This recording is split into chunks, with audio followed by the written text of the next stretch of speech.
So the lawmaker that's been described as an unofficial one-man oversight mission, Senator Ali Ndume, is at it again.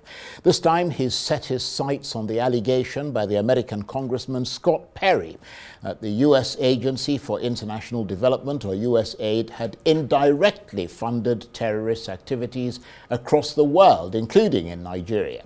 Exactly how USAID was supposed to have done this remains unclear. But Senator Ndume comes from Borno State, which has been the epicenter of the Boko Haram insurgency and has been ravaged by it. He recalls that at one stage, the Nigerian army carried out intelligence-led raids on the offices of USAID in Maiduguri, capital of Borno State, and that he, among many, have been wondering where Boko Haram gets its funding. Well, now it seems his call for a probe is being heeded, because in the last few hours it's emerged that the Nigerian Senate has summoned key security chiefs to appear before it over the allegations. Yeah, that USAID has been funding terrorist organizations across the world, Boko Haram inclusive. Also note that this allegation is coming up at the heels of the Chief of Defense Staff, General Christopher Musa, raising an alarm that Boko Haram terrorist groups are being sponsored and trained by international organizations. The monumental devastation caused by Boko Haram in this country should be a matter of concern, as it has dented the image of this country among the Committee of Nations for allegations to begin to emerge at this point in time that some international organizations are behind this unwholesome act. There is the urgent need for steps to be taken by the federal government to unravel the mystery behind this whole episode. And that is Senator Ndume speaking there earlier on the floor of the Nigerian Senate in the National Assembly. Well, for more on this, Senator Ali Ndume, who represents Borno State, which, as we mentioned, has been ravaged by the Boko Haram insurgency, and he was, of course, at one stage chairman of the Senate Committee on the Army. And Senator Ndume joins me now in the studio. Thank you very much indeed for coming in. Thank you, Charles. I know that when you get passionate about something, you take it all the way. And I know you had to cancel a previous appointment, or at least shift it, in order to be here. So we're eternally grateful to you. Thank you, Charles. Tell us, first of all, what happened in the Senate today. I understand you moved a motion on the urgent need to investigate this alleged funding of Boko Haram by USAID. Yeah, that's true, because as the motion said, and as you, as a Nigerian too, knowing the history of Boko Haram and the level of destruction, devastation that they made us to go through, and even now is still ongoing, because there are remnants of Boko Haram, and the new one that is emerging in the northwest, and also that's Lakurawa. And yes, Lukarawa they call them. And when allegations like this come from the source, and that is the U.S. The USAID is a big department in the United States, as you know, established, I think, in the 60s or 50s to help other countries and then for their own purpose. But the way they operate makes us to be so suspicious, in the sense that they don't allow for oversight, and then they go places where nobody goes there. And they do certain things in secret or so. And that becomes worrisome. But then this is somebody that is coming under the pretext of helping you where you're in their need. Then you don't question, or even if they are suspicion, you don't even have the right to look in.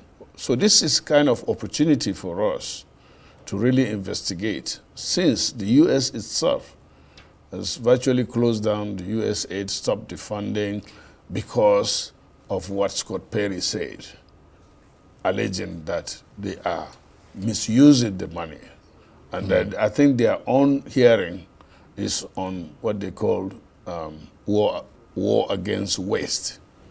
because they feel that the U.S. is spending money where they are not supposed to, and in fact creating more problem to the people that they are supposed to help.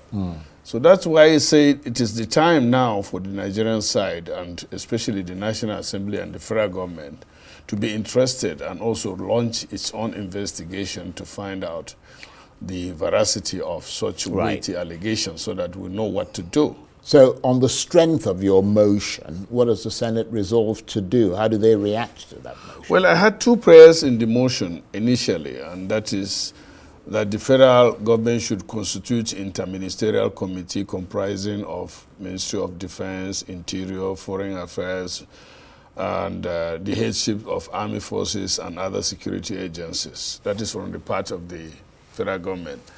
And on the part of the Senate, my second prayer was that an ad hoc committee comprising of the chairman and vice chairman of the committees on judiciary, human rights, and legal matters, defense, army, navy, air force, national security and intelligence, police, and foreign affairs to liaise with the relevant authorities to ascertain, in order to ascertain the veracity of such allegation. But the Senate, in its wisdom, said it's better to to compress the prayers to one, and that is to invite all the heads of the security agencies concerned, headed by the NSA, to come before the Senate. That's the National Security Advisor. Yes, in a closed session to discuss and to do a kind of investigation or hearing and to find out, because they are supposed to know. And especially the DIA, that is the Defense Intelligence Agency, have really complained. Even the Borno state government complained one time because of the activities, the secretive activities of these agencies. Not only the USAID, but other NGOs operating in the theater. Subject is things that we really don't understand going on, and this is the but when you say secretive, what do you mean? Because I mean, they go to places. I mean, they have to shore up their flanks so that they don't get attacked. Their people don't get. I mean, some of their people have actually been abducted. Some of, I mean, I'm talking about aid agencies. Their people have been killed. So they put themselves at considerable risk by going to those places. You see what I mean? So when you say that they're engaging in secretive activities, what do you mean? I mean, if you, like anywhere in Borno, even myself as a senator, I don't go just drive my car from Maiduguri down from the airport and go straight to Goza. No. I have to tell the security agencies. Yeah, but you're a senator. I mean, journalists travel through some of those places. No journalist can go. No, I understand that, but what I'm saying is that journalists tend to go to places like that and do their own travel sort of schedule. You see what I mean? Yeah, I understand, but I can tell you, Charles, in the theater, for example, you can't go there now. You can't go there unless you are ready to risk your life. Right. As what the NGOs are saying, they operate in those areas without arms and then without being harmed or by the insurgents. So your suspicion is what then? That they gain the confidence of the terrorists? Not gaining the confidence or something in order to operate in those areas? They go there mostly in order to also help the local people? No, the insurgents. Right. Because they don't call them terrorists. They call them non-state actors. Non-state actors. Yeah, but if you call somebody non-state actors, it means you have given him a recognition. Right. That's our first area of concern. Yeah, but you're making an allegation. Is that a factual statement that you're making, that they actually work with these terrorist organizations? Yeah, I can tell you that. Because they work in between the non-state actors, as you call them, and the victims. And so what you're saying is that the potential for overlap is very easy. Not only overlap, the position they took in the first place is not supposed to be. But as I said, hey, give you an example, Red Cross. Right. Red Cross go to where the Boko Haram are and give them medication, give them supplies. But that's a bit like being, because to some extent, because I mean it depends on how you interpret it or present it. I mean, to some extent, it's the same sort of policy that people in the medical profession have. It doesn't matter whether you are a terrorist or not. If you're injured, you need to be treated. Yeah, but you're not going to be left to die. You see what I mean? I understand. Yeah. I'm not looking. You are looking at it from the normal perspective. Right. In the first place, the whole world, United Nations have designated the Boko Haram as terrorist organization. Then why call them another name? They call non-state actors. I don't understand that.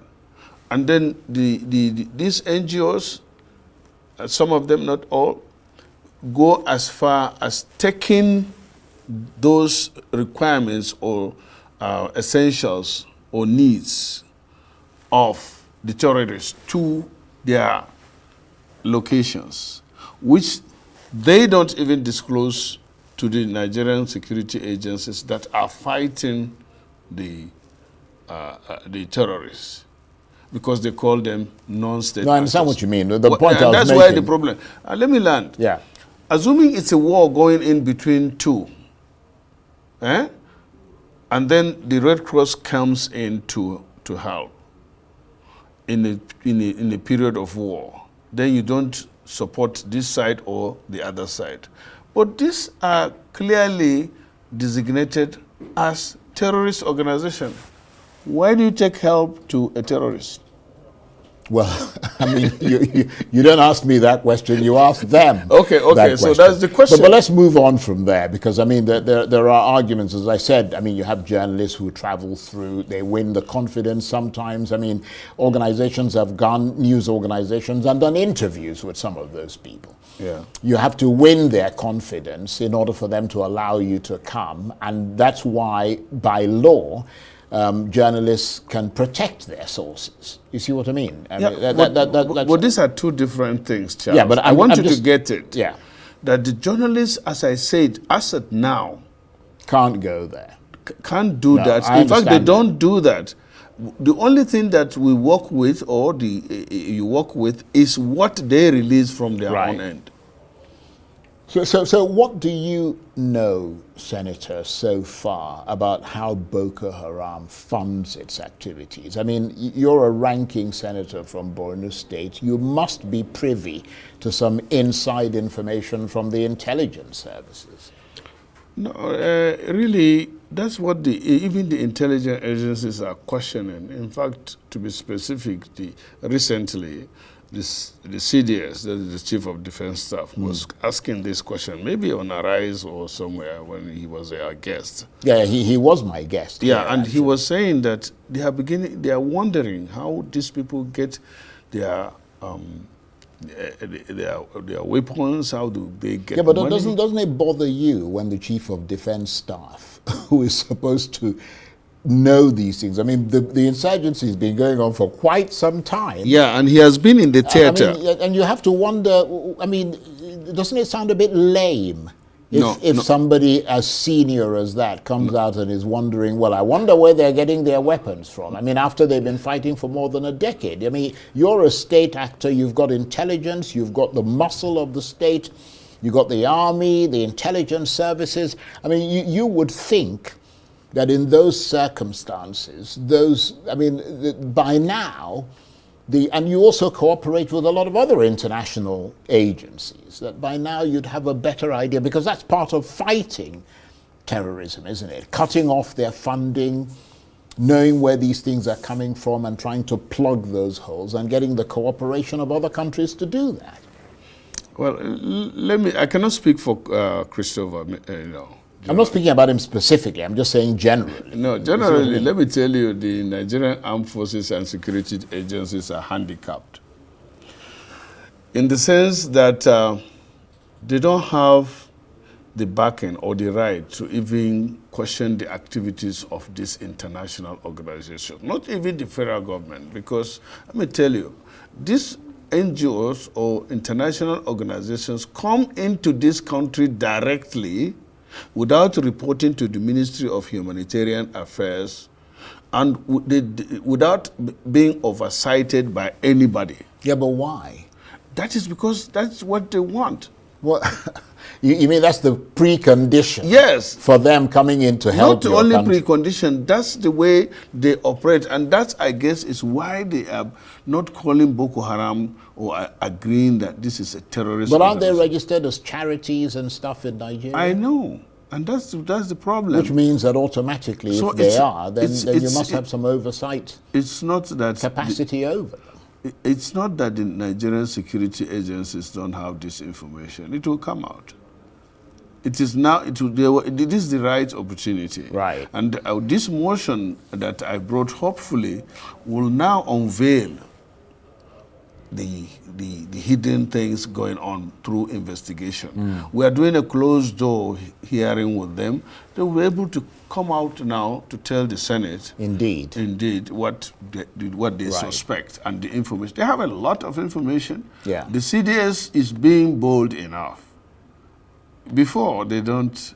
I remember an incident, as I said one time, the Nigerian army, through their intelligence, got information they are doing that they are engaged in funny things. And they raided the place, and the whole world was saying, oh, how can you? You mean USAID? Yes. Yeah, well, I was going to ask you about that because you mentioned that, as you said now, the Nigerian army raided their offices in Maiduguri. Yes. What was that office raided for, and what emerged from that raid? The information they got, which I don't have so incomplete, maybe Right. is that they are collaborating with the terrorists. And in fact, they thought that some of them are even being housed when they sneak into Maiduguri, and that agency provides them cover. But what did the raid discover then? Well, that's what you are supposed to ask the soldiers or the. Well, you're the one who security brought it up, and you were the chairman of the Senate That was what Committee on happened. the Army. That was what happened then. Right. And the information limited that we had is that, hey, these people were suspecting that they are doing funny things. But the Army didn't find anything, basically, No, I when don't- they raided. No, I can't say. They must have found this. The one that I know, definitely, the Borno state government raided the place too. When Right. they got intelligence that one of the NGOs was training their staff or some people how to use guns. And I begin to wonder, these are people that on their vehicles that they use, they draw AK-47 and cross it. That means no AK-47. And yet you are training people how to use AK-47. How much of a problem is it providing aid to states like your own Borno state, which has been under major attack by insurgents, suffered enormously from terrorism, and as a result, many of its institutions are broken down, and there is really no way to oversight the aid money, even if you wanted to or you were legally able to do that. The aid money that's going there, which means that those funds could be diverted to things like terrorist activities, couldn't it? I mean, Yeah, that's true. In fact, that was what we were arguing, or the government was arguing. If you want to help me, then you are supposed to carry me along so that I'll tell you as a government why they need the help most and what kind of help do they need and what kind of activities that will help me. But when you come and you say you want to independently assess my needs and try to help me and help the other person that is killing me or fighting me, I mean, it's worrisome. And for me personally, it's just unfortunate that we have gotten to this level.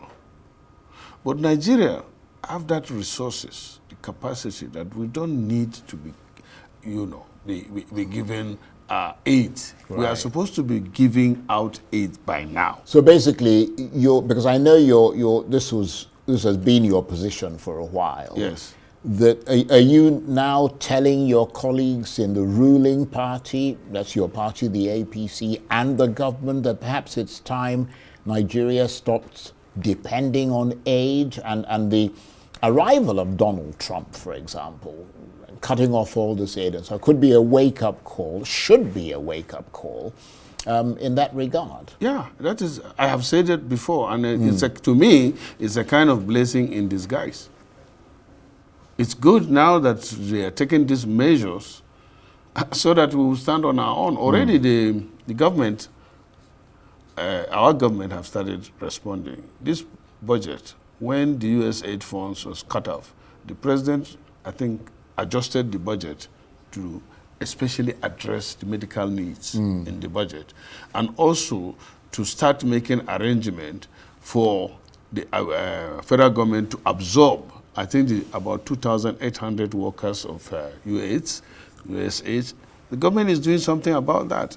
And if this didn't come up, maybe we wouldn't have look at it in that direction. Right. And as I said, it's a kind of insulting for even Nigeria to be cap and hand begging or asking for aids. No, we are not supposed to be doing that. Well, it's one thing to believe that you're not supposed to be doing something. It's quite it's another true. on a practical Charles, level. don't you think so? To deal with, well, I mean, there are a lot of things. No, looking at the resources, human resources, natural resources that were blessed in this country. Well, looking at the human resources and the natural resources in this country, there shouldn't be power cuts. But there are regular power cuts. Yes. Yeah.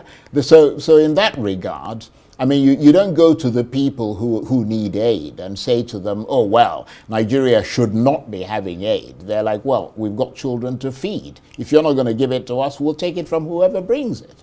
You see what I mean? No. That's just the facts. And those are questions we should be directing at people like yourself, because you're in leadership positions. I mean, you're the ones who make approved budgets. You know where money goes. You're the ones who oversight things that are done in this country. Well, you ought to be telling us. Well, Charles, this is a collective thing. The country belongs to all of us. It's just that not all of us can be senators. Otherwise, you are qualified or more than qualified to be a senator too. Somebody has to be there, but he has to do things on behalf of all of us. No, I totally understand. That is what the government of the day is striving to do. And APC, especially the government of Tinubu, is just 2 years old, and it's not even up to, we still have 3 months to 2 years in office, isn't it? And the first thing that the government, or what government is trying to do now, is to address these problems. The only thing is that the problems are so many. They're in the power, they're in government efficiency, so many things, inflation and all that. Taking one at a time or as they come, like this one now just come in, and that the US aid is no more coming, so the government has to look around and make arrangements to see how we can take care of things ourselves.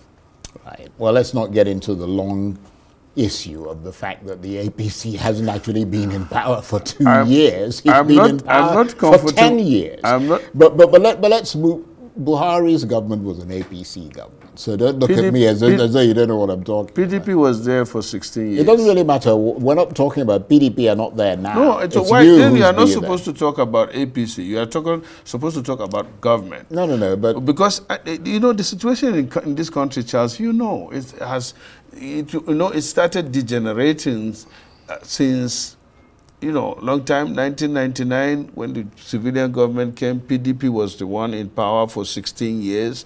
Things got worse, and then Nigerians, decided to change it, bring in APC, and also the problem has not been solved. And then Buhari went for 8 years, and now Tinubu is here for 2 years. And he's here for 2 years, not just trying to destroy things, but trying to fix things. Well, that's another story. Yeah. Before we go, let me just get your take on whether you think it'll be possible to verify these allegations here in Nigeria, or whether you would encourage the US government to carry out its own investigation here in Nigeria as part of this overall assessment that it's doing of the work of USAID. Well, today I read in the Daily Trust and Punch also that the US government have already directed the U.S. office here, an embassy here, to investigate, to find out, to do an investigation to determine how much of the U.S. aid have they received, have Nigeria received, and what did they do with the money. And I was happy to read that, because that means we will be moving in the same direction in Nigeria with the U.S. government. And I believe that by the time we speak to the Nigerian security agencies that we invited, then we'll have a way forward of whether we should reach out to their office here. Well, I want to commend you for coming up with that motion, by the way. I mean, that's very typical of you to come out and try and focus attention on an ill, or a potential ill in society. And I hope that they follow up from where you left off, and the fact that you came up with the motion and so on. Let's watch and see what happens from here. I hope so too. We should, because you know, this Boko Haram. Very briefly, because we're out of time. Boko Haram these days, that's my worry. There is a resurgence of the insurgency, and it's becoming even more sophisticated, because I don't know whether you heard about drone attacks from them. And then the last time I went to my village, when we had that attack again, they were saying that they saw the Boko Haram with brand new vehicles. And that's worrying. Yeah, that is worrying. Very so this worrying. thing will be able to help us out. Right. That investigation. Well, please come back and talk to us again. We absolutely love talking with you.